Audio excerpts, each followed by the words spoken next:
abana bakola pupu mu kivulusi mwali obuuka mubuuke bwobuuka guno omuwumbo nada kumula ntambipoze yaliyo ntabyali nyamukupanga zanali manyi musa nze kabato kimanyi ku show yange basuulawo embwa enfu ne bazetoloza ekisaawe ebyumbye nasirika okwogera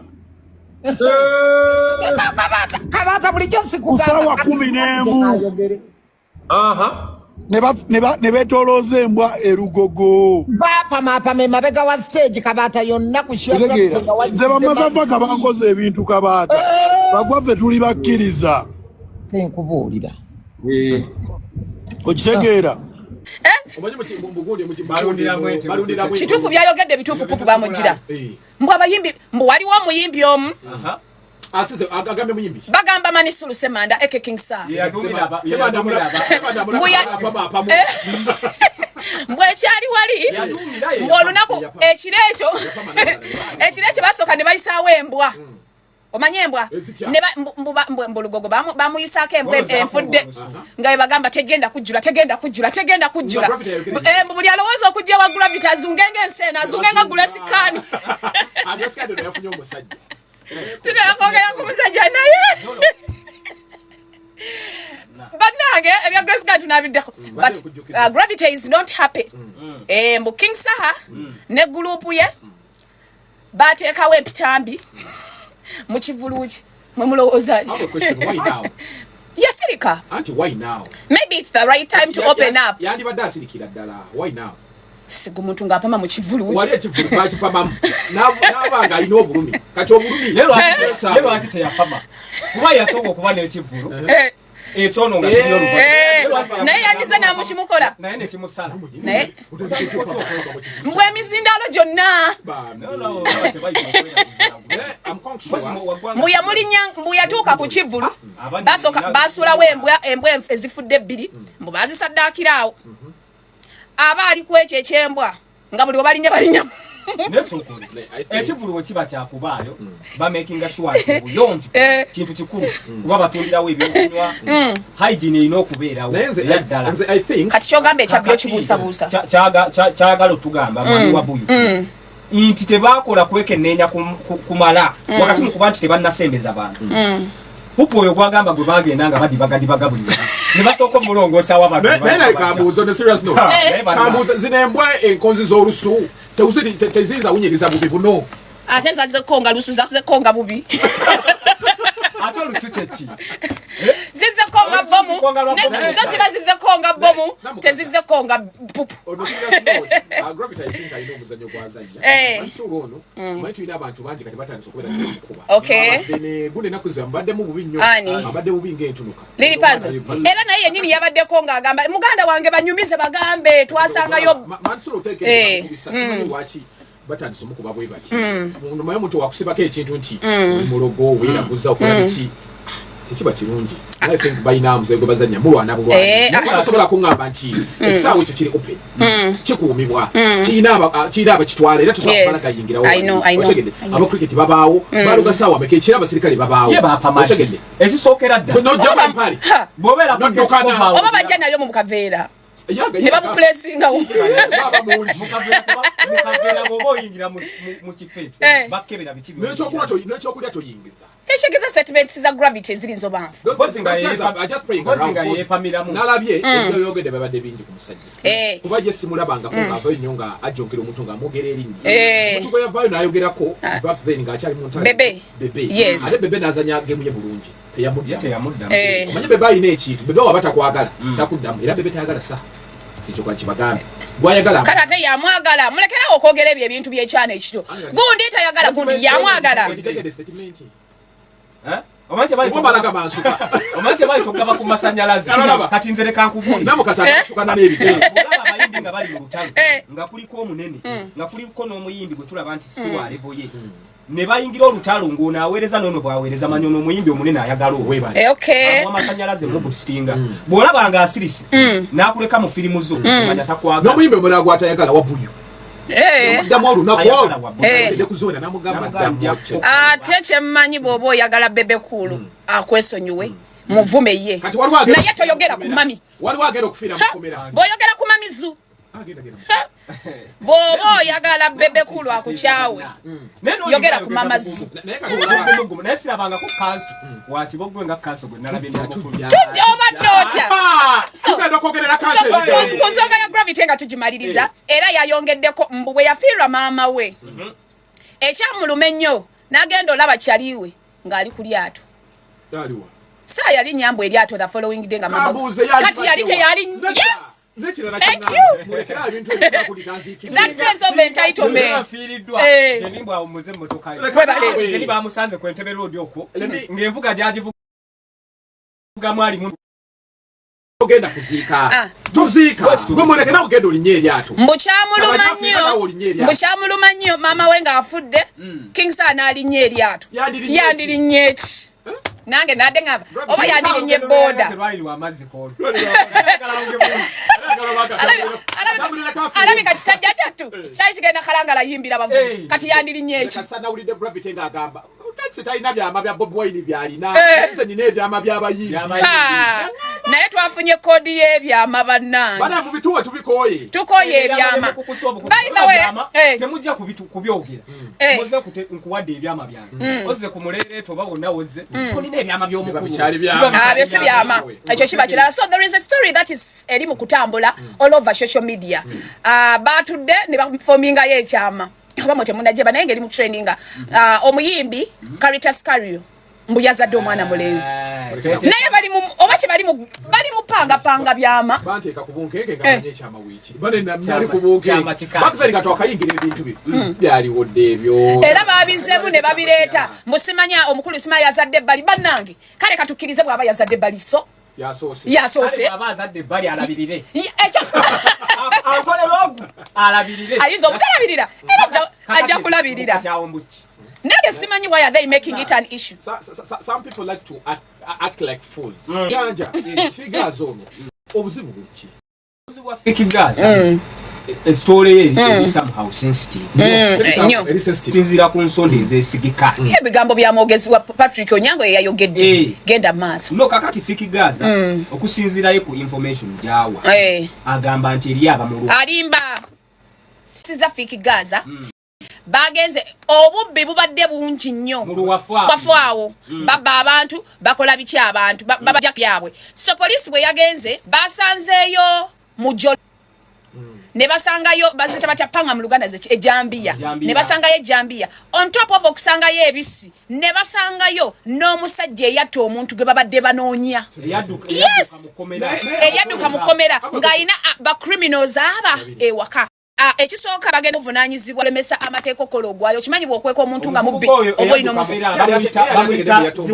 ng'omanyi otata muzungu webali muzungu oyo abaana b'emaki timu palaso yes muzungu oyo yaliko kigambibwa nti yatoloka mukomera ate n'ekirala ng'ogyeko ekyokuba nti bagenze ne bakola investigations ne bakola search ne babaako bye basanga ng'omwabadde ebyambalo bya poliisi omwabadde amajambiya n'ebiragalalagala waliwo information omulala fikigaza yadedezanga lino limuva okunda bakugwale jozi diveke eri ati mu story mweri ate ne medyogerako nga mu story neda yeteekawo balisangayo nga bagenza mukyusa kaoliyo njagala abapoliisi bakole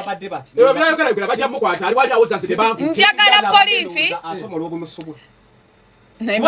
naye maama busomoleka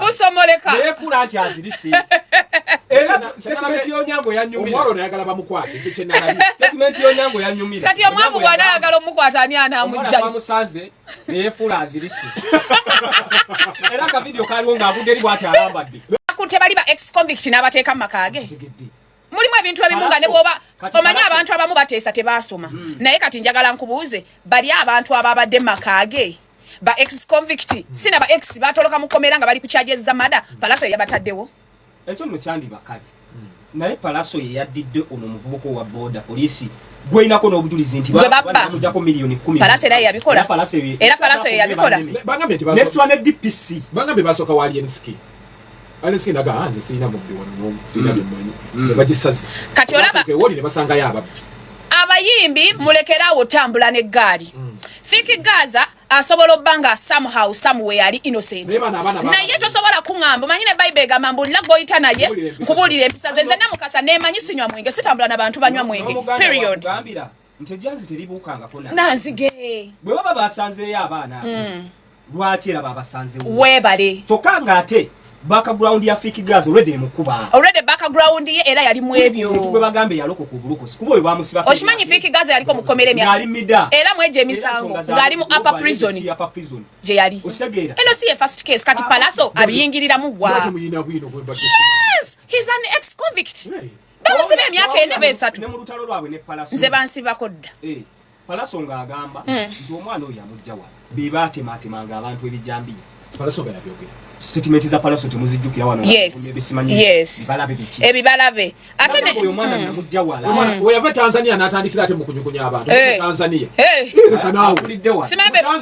simanyi be bano mafias walukaga be yali anoonya mu kavidiyo ke kiwigulu nyugunya se kitontome judge abye ku buko sawa zimembeera jamu background ye mukuba bano ba criminals we bamukuba and by the way omusango munene omusango tuli omanya abantu abamu abatasoma kyovula boli avayo n'agamba nti Palaso is behind this naye omusango munene okulemeswa police okola ogwayo gokuuma batemu police enoonya batemu bage obolemesa like omusango ta omwalo no settlements yakoze nalabidde ddala nti naye ayagala mukwatamu kuba nalabye engeri gye yeetadde ku police ayogera kino ayogera kiri tuleke police ekola omulimu gwayo tali okay bambi tuleke police ekola omulimu gwayo ng'ayagala bamukwate kukoza ebiga byabadde ayogera byabadde hadi nnyo ate obireeta ku Palaso but they should leave Palaso bambi they should leave Uncle P because ataka kubulira moze kino dino yabadde ayogera bwati abirese ku nsoko koze wono basanze ebijambiya nga yagamba ne Palaso yagenda n'alumba n'amajambiya kati bannange omusango gwa Natem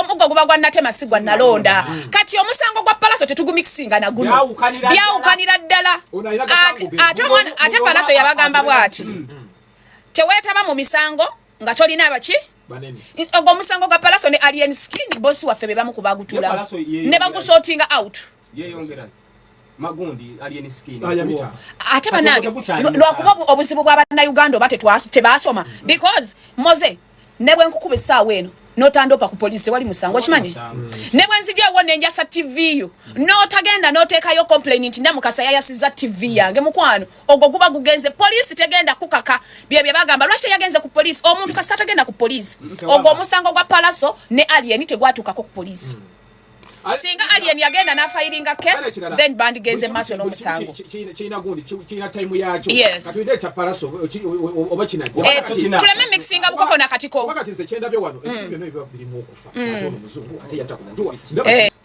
mukama amuyambe waze neralikirideko alien skin muza bwachi kasita nalabye nga batandise ebyambalo by'amajjo ate bakubanyaka ebyambalo by'amajjo pasanti noti nawe basanga kisonga kibadde kitemate mankwawo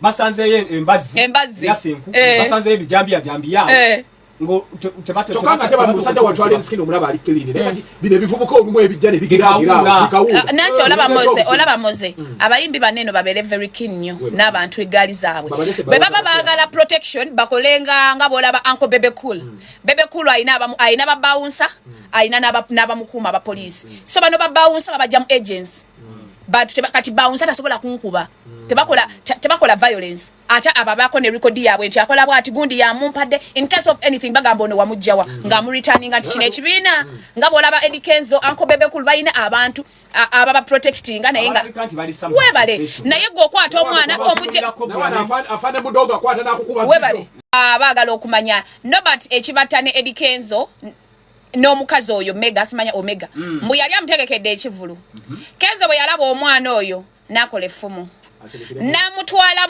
mu yafisi gye bamala akaseera akanje eddala obudde ne buwulunguka nga Nobert yali awo abala ssaawa anti mbu Nobert kasa yalaba Eddie Kenzo ng'alabye omwana mbu nakola effumu kaziina n'amanya nti someone is going to eat another person so anti nkugamba mbu kati omuwala bwe yayingira ofiisi ya Edrisa yes mbu yagenda okuvaayo mbungo omuwala ayimba ndagaha kafa wasibukazi oliyo gwe wesirikire mbu yagenda ali mu ngatto ndala yafuluma na ngatto ndala bigambo bya Nobert era nayongerako n'agamba nze we nakakasiriza nti Nobert bandimukuba ka defamation yagambye ebigambo biti mubakuwa awantu awo mukolerewo jam session naye hotelu z'abandi zisusa obupiira nze bana ntebuuza byonna Nobert yabyogera n'ebikwata ebya Kenzo ne wabanga waliwo embeera wakati we ne Omega ne batuuka ne extent effumu ly'ono okulabika nti livaayo ne libaako kirikola eriyigga dungu ng'ayigga mbweni Kenzo bamuyita dungu mu Kenzo buli wamu ayigga bw'atambula ayimba dungu ng'ayigga anti ono Kenzo anti mbu Kenzo n'amugamba nze ngenda Kenzo alina lutalo kiri omuntu ali profession Nobert yabadde agenda tekekani Omega tebalinayo ka contract ale no nekira kiri bwe kiti mumbeera gye tulimu Omega ya complaininga yagamba ekivulu gye kiri onagamba nze contract nagiyuziza n'enjigayagaya n'ogigaya mukole kye mukola manager wa Omega agamba fe concert tumanyi tuyina omuntu gwe tukolagana naye era concert anti mbu Eddie Kenzo yamugamba va ku Nobert bwe batuuka kunzikiriziganya bigambo bya Nobert bwe batuuka kunzikiriziganya enamusa negamba nyoge genda ku page mbwedirisa namugamba akana genda ku page ya Nobert oba batuwe Nobert producer tuwe Nobert Nobert namugamba ayinza nogamba yaba data mid mujja kweteeka ku Nobert ate ffe tuli mu kwogera statement sizenze banankwatira waka defamation Mbombo Kenzo yagana omwana oyo kola ne Nobert bakubye Kenzo naye mama Kenzo buli sawa badungu bawayira olumo Nobert tumufunye Nobert wasuza otyo nonna mukasa ndi bulungi oli ku radio 4 ensusuzi ku weekend palapase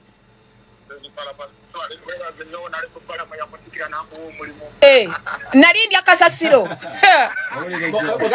amutugambira atugobe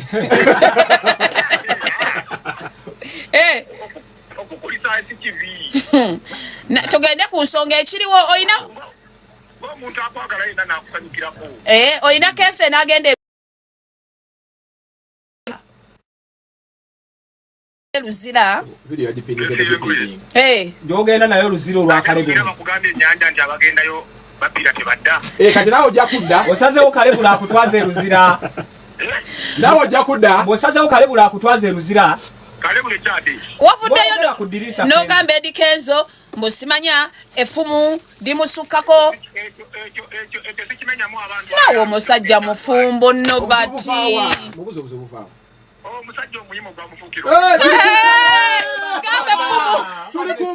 gambe effumu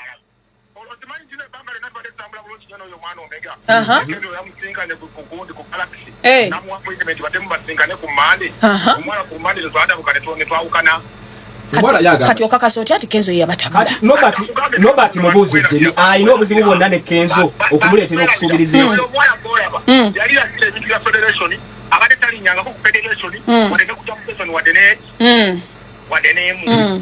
akati goloze embeera yabadde embeera akyawo mu lunaku lumu asinkanizaawo eyamutuse okuba nga nekyangirako kati mulinamu obutakkanya ne Kenzo nti Kenzo n'akulemesa omuwala omutegeka ati Kenzo alinganga alwana namukolera akatandikiro we yasindika omusirikale w'SFC mbu yasigaza obusungu bakuka baduuyi gyeri naye nze nonga ndika message kakola katya akamesa olengera akamesa akato waliwamanya waliwo ennene eriwali ebbali etunula abafe byabanene naate twawulidde manager we ng'agamba nti gwe wataminatinze simanyi wagayiza contract Omega twakuwuliddeko ng'oyogera ne manager wa kumusiraamu anywa omwenge mu kisiibo nedda totyo olaba kalebule bwagenda okusibya Nobert Nobert era sisobola Nobert kati ofaaki ne Kenzo lwaki oweebula omusajja nti federation yagifuula loojo oli musajja mufumbo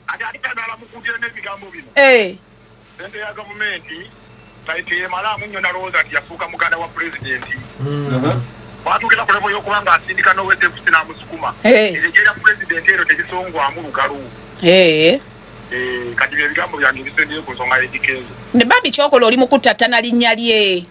Kino ekyasimanya federation bafuulawo loogi simanya kuyingiza abawala. Bagifuula loogi ekyo kiri very obvious kubanga ate bwe batukira okubagobawo tebakkirizibwa kusulawo. Tebakyakirizibwa kulyawo. Tuli baalyanga we banywa. Bakubagodde. Omukazi ne bazijjuzaamu kondomu abamu balikebekebe. Neera loogi zibaamu kondomu Nobati. Naye Nobati. Ebikolebwayo. Loogi ziri woteeri. Nobati omusajja gw'oyogerera ebyo ebigambo. Musajja mufumbo nze Kenzo muterawo omukono tasobola kwenda. Yamanyi ebizibu bye n'obufumbo. Kati kyogamba mukyala we gwe yaleeta awo n'obupiira. Nobati. Bamanyi ne ko tamukata kyewuunya omwalayo. Nebe naye banaye Kenzo alina omuyimba sikulaba. Okubera obwezi mu program n'omuwala. Yes. Nga Dungu agenda yigga. N'omuwala yali akomplaininga. Mbu naawe waliwo agava mu nsonda ezeezi. Mbu naawe wali omusaba ekya Julayina. Era obusungu obw'ekkuumirizi kwe buva. Nti Kenzo alabika yakuliddeko ebintu nga tonnaki. Ebisoomooza. Ate ng'otaddemu bambi nange nkiraba. Nange balirira gyendya naawe. Bati yalowoozezza gundi Kenzo akuttemu. Ate nga yetannakwatamu akoze byonna yapisa ekintu. Kati obusungu obw'ettumbiizi. Omwana nayagala nnyo abo ebiwalaata. Aliwa. Omega. Naye Omega njagala omusibirira entanda. Eddie Kenzo musajja nedda nzijukidde mu Islam. Mbadde ngenda mugamba ava ku musajja omufumbo n'enzijukira. Sali yegamba bana. Olaba ekiwala ekyo. Ekiwala ekyo nze Kenzo muwagira akiri. Kirina audio. Kirina audio. Ekisooka kirungi. Kirina omubiri. Kirina eddoboozi eddungi. Kirina amabiri agagira bwegati. Ne mukyala wa ayina omubiri. Ayina. Mukyala we. Omusajja ate nze kugamba kukyo. Kyagenda okulya. Agenda ba anyuma kukitunulirako ng'akirya. Olw'eddoboozi eddungi sigenda ovaamu amaloboozi agakola ki? Ate awo agalinga lalabaali. Si be baana beeri. Gumale gobe mu kirya. Webale. Kakati omusajja onenya bw'ati. Bambi. Bambi. Bamukutte mu liiso. Naye nafuna nnyo complain. Ekyo kyo nange nsobola okukyogerako. Mpulira nnyo complain mbwe ekibeera awo mbwe ekyali awo Maniyu ng'asamba Arsenal awo ku jam session. Mukwano. Nga lumu zituko olina gibookinga 2 days before the jam session. Bw'oyagala bookingirawo kiba kikulidde. Naye maama Eddie Kenzo kutumiddeko bigambo bya Nobati events naye nze nga namukasa mpolereza Kenzo. Kenzo can't. Kenzo ayagala nnyo omukyala we tasobola kwenda. Naye nga ki ekyali awo ddala? Oliyo. Mbu yamulaba olunaku lumu n'asonga. Omwana aba aliko erinnya lya Kayizi. Atambula nga ludde. Luno lulinde Santa midde.